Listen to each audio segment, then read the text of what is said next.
आप देख रहे हैं आदित्य भारत न्यूज, साहस सच कहने का।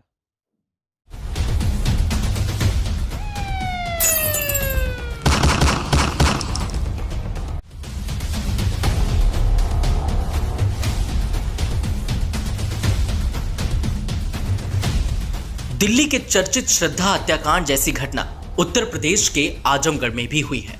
यहाँ एक युवती की उसके पूर्व कथित प्रेमी ने हत्या कर दी।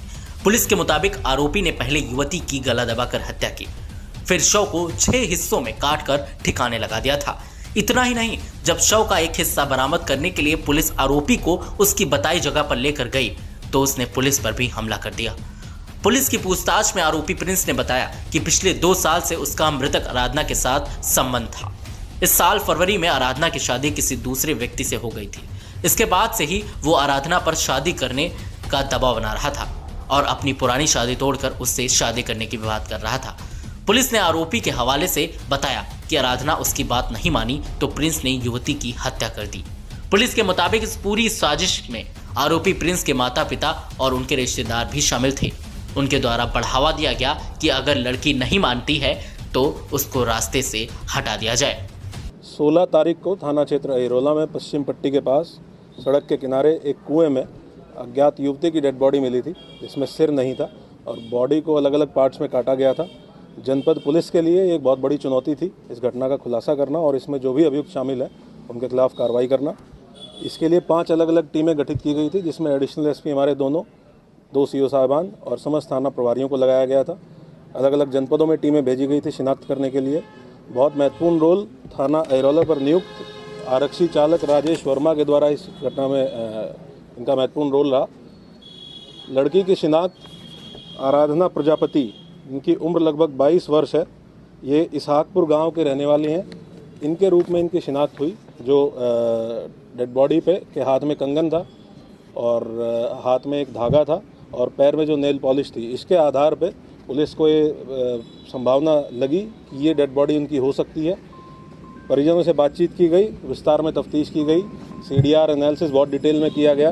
इस CDR एनालिसिस के आधार पे और सारी तफ्तीश के आधार पे प्रिंस यादव एक अभियुक्त जिसका पिछले 2 साल से मृतका के साथ संबंध था, इसको पुलिस के द्वारा गिरफ्तार किया गया। कड़ाई से पूछताछ करने के दौरान इसने पुलिस को पूरी कहानी बताई कि किस प्रकार से इसने घटना कारित की। कल रात्रि को इसको गिरफ्तार किया गया।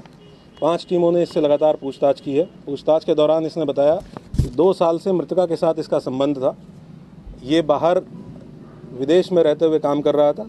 इस साल फरवरी में मृतका की शादी किसी अन्य व्यक्ति से हो गई, जिसकी इसको जब ये जानकारी हुई तो ये विदेश से यहाँ वापस आया और इसने मृतका पे दबाव बनाया कि वो उसके साथ शादी ना करके इसके साथ शादी करे। इसने अपने परिजनों से भी ये बात साझा की और इसके माता पिता ने भी इसको ये कहा कि तुम उसी के साथ रहो, उसी से शादी करो और अगर कोई दिक्कत आएगी तो हम देख लेंगे। इस पूरी साजिश में इस प्रकार से इसके माता पिता भी शामिल थे। उनके द्वारा इसको बढ़ावा दिया गया कि अगर लड़की नहीं मानती है तो उसको रास्ते से हटा दिया जाएगा।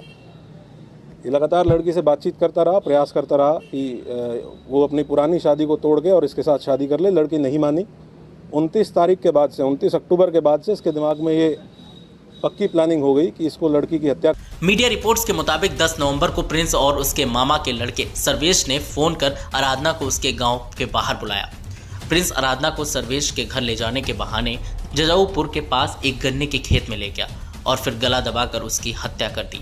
हत्या के बाद दोनों आरोपियों ने आराधना के शव के 6 टुकड़े किए।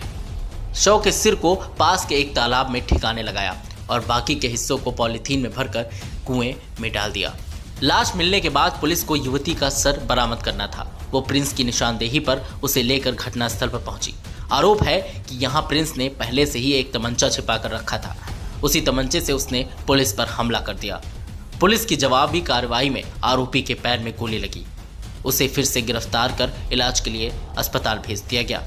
इस मामले में आरोपी प्रिंस के माता पिता और मामा के लड़के के साथ ही परिवार के अन्य लोगों पर भी हत्या की प्लानिंग में शामिल होने का आरोप है।